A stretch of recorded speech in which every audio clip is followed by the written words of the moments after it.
Le desman des Pyrénées est une espèce qui est considérée aujourd'hui en déclin, qui est classée d'ailleurs en danger d'extinction par l'Union internationale pour la conservation de la nature depuis 2021, et une espèce qui fait face à de nombreuses menaces.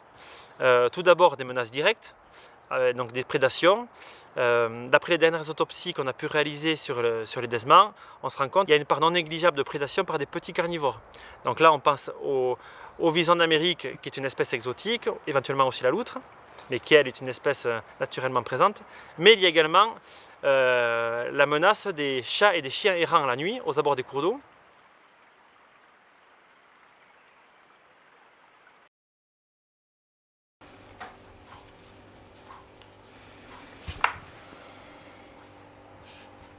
Donc,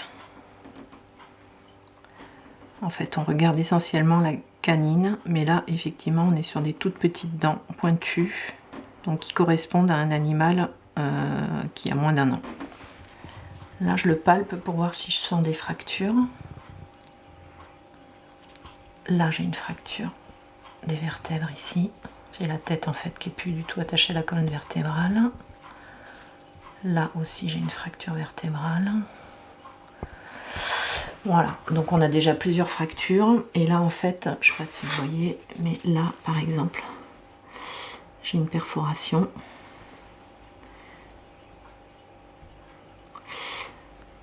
Qui n'est pas naturelle. Hein. Là, j'ai effectivement ce trou qui est pas naturel. Là aussi, j'ai une perforation. Donc là, les premiers indices indiquent que c'est un animal qui s'est fait mordre par un autre carnivore, sans consommation. Et ça fait partie, c'est 50% des animaux autopsiés qu'on trouve fortuitement dans le milieu naturel, sont victimes de morsures mortelles par d'autres espèces. Donc là, je vais tenter un prélèvement génétique avec un écouvillon, en espérant qu'il reste un peu de salive du prédateur. Ah oui. Pour essayer d'identifier l'espèce.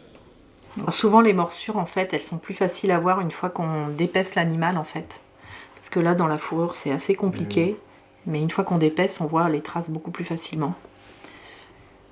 Mais en fait là on a bien ici des perforations et en face les lésions profondes des muscles. Les chats ou les visons d'Amérique ils ont des petites dents pointues qui vont faire des tout petits trous, qui vont être très perforants, provoquer des hémorragies, mais en fait la dent elle va passer entre les côtes, elle va pas créer des dégâts comme ça, des grosses fractures en fait. Donc là le fait que tout soit mâchouillé et très fracturé, on part plutôt sur des grosses dents pas très pointues en fait. Donc les causes de mortalité du desman sont essentiellement d'origine anthropique en fait. Donc d'une part, on a à peu près la moitié des desmans découverts morts fortuitement qui sont victimes de morsures sans consommation, morsures par d'autres carnivores. Donc parmi ces carnivores, on a des cas où ce sont des chiens de chasse ou de bergers ou de promeneurs. On a des cas correspondant également à des chats. Mais on a aussi de la prédation par le vison d'Amérique, qui est une espèce exotique envahissante très présente dans les Pyrénées. Et après, on peut avoir des cas de morsures par d'autres espèces plus naturelles, comme la loutre, le renard. Ensuite, les deuxièmes causes d'origine anthropique, ça va être tout ce qui va être destruction accidentelle, donc liée aux aménagements qui sont présents dans les cours d'eau. Donc là, ça représente à peu près 15% des données. Donc ça va être des animaux qu'on retrouve coincés dans des tuyaux de captage, des animaux qui chutent éventuellement lorsqu'ils franchissent des barrages hydroélectriques très hauts. On a le cas aussi de desmans retrouvés morts dans des piscicultures. Et puis on a dans ces causes accidentelles aussi des mortalités liées à la pêche. Alors des desmans, des pêcheurs qui laissent leur ligne dans l'eau, et donc on a des cas de desmans retrouvés emmêlés dans des lignes de pêche. On a eu aussi le cas d'un desman qui s'est fait électrocuter lors d'une pêche électrique. On peut évoquer aussi le dérèglement climatique. Dérèglement climatique qui s'accentue. On voit que les crues torrentielles sont de plus en plus fréquentes et violentes. On le voit ici d'ailleurs On voit les vestiges de la dernière crue. Et ces crues-là, au-delà d'impacter le desman, il y a l'effet indirect aussi à travers les travaux qui vont être réalisés pour sécuriser les biens et les personnes par la suite, et notamment les villages, avec la tendance à la création à la pose d'enrochements. Alors si les enrochements ils sont libres, ça peut être favorable au desman, puisqu'à travers les interstices, le desman pourra utiliser ces enrochements comme gîte.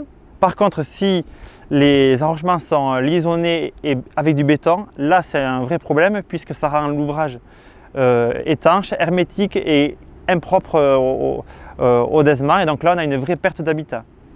Sur les activités de sport et loisirs qu'on voit se développer en zone de montagne dans le parc national des Pyrénées, là on va demander aux encadrants des activités, notamment le canyon, d'éviter le pétillement des cours d'eau. Un pétillement excessif va carrément rendre la zone stérile pour les invertébrés et donc pour le desman.